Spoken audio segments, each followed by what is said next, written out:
Serious horror కాకుండా comedy కూడా ఉంది కాబట్టి so everyone are enjoying.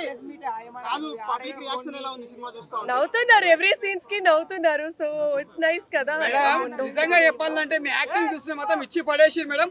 Last fight మాత్రం దుమ్ము లేపేసి నిజంగా చెప్తున్నా, చాలా బాగా చేసిరు అసలు. నిజంగా చెప్తున్నా, ఆ సీన్ చూసిన మనకి మాత్రం చాలా కామెడీ ఉంది, చాలా యాక్షన్ ఉంది. సో పార్ట్ 2 డెఫినెట్ గా వస్తుంది అంతే. పార్ట్ 2 కోసం waiting madam. Fantastic movie. Thank you so much. Comedy suspense thriller ఇది నైస్ కదా, నేను హారర్ మూవీస్ చేస్తూనే ఉంటా, సో ఇది ఒక డిఫరెంట్ గా ఉంది. అండ్ ఒక దయ్యం కాదు, చాలా దయ్యాలు ఉన్నాయి మూవీలో, సో నేను ఎంజాయ్ చేసిన.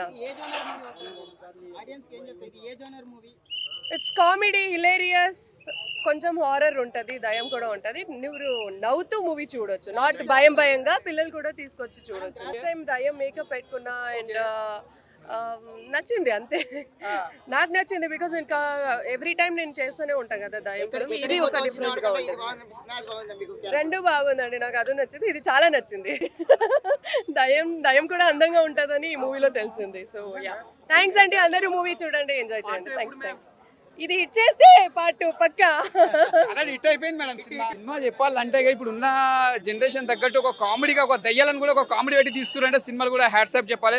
అంటే ఒక చిన్నగా ఉన్నప్పుడు దయ్యాల సినిమా అంటే ఎంతో భయపడుతుండే, అంటే టీవీలలో సినిమాలు వస్తాయి. ఇప్పుడు అట్లా కాదు, ఒక దయ్యాలతో కూడా సినిమాలు కూడా ఇంత కామెడీగా తీస్తారన్నట్టు కూడా డైరెక్టర్గా నిరూపించుకున్నారు. ఎప్పుడు భయపడకుండా ఉండకుండా ఒక కామెడీగా తీసారు దయ్యాల సినిమా. చాలా బాగుంది, కొత్తగా ఉంది, ఒక డిఫరెంట్గా ఉంది. అసలు ఊహించుకోం అంత డిఫరెంట్గా చేసి. నిజంగా చెప్తున్నా, హ్యాట్సాప్ చెప్పాలి డైరెక్టర్ గారికి. ఒక మంచి సినిమా తీసిరు సార్.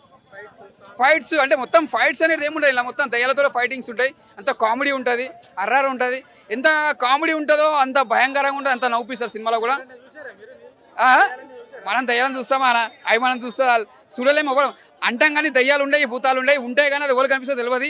అవి ఎక్కడ ఉంటే కూడా మనకు తెలియదు. ఒక దయ్యం కనిపించింది అనుకో, మనం వేసుకొని పోతుంది మాత్రం కంపల్సరీ. ఇచ్చి పడేస్తే దయ్యం కనిపించింది అనుకో. సినిమా అయితే ఫుల్ కామెడీ అన్న. వెన్నెల కిషోర్ గారు యాక్టింగ్ అండ్ కామెడీ స్కిల్స్ అయితే చాలా నవ్వించాం.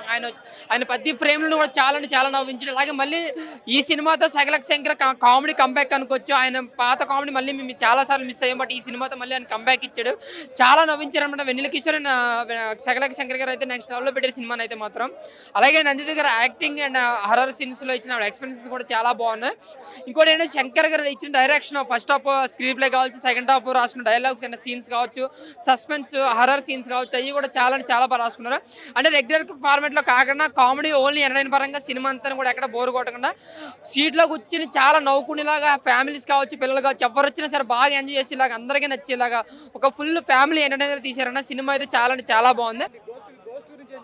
అంటే గోస్ట్ ఏం కాదన్న, జస్ట్ ఎంటర్టైన్మెంట్ అంతే. అంటే రెగ్యులర్ ఫార్మేట్లోనే ఒక బోరు కొట్టకుండా చాలా నవ్వించేలాగా ఒక జాతిరత్నాల టైప్లో మనకు కామెడీ పండిస్తారనమాట. అంటే స్టోరీలు ఎలా ఉన్నా సరే మనం చూసినంత బోరు కొట్టకుండా హ్యాపీగా వెళ్ళి వచ్చారు.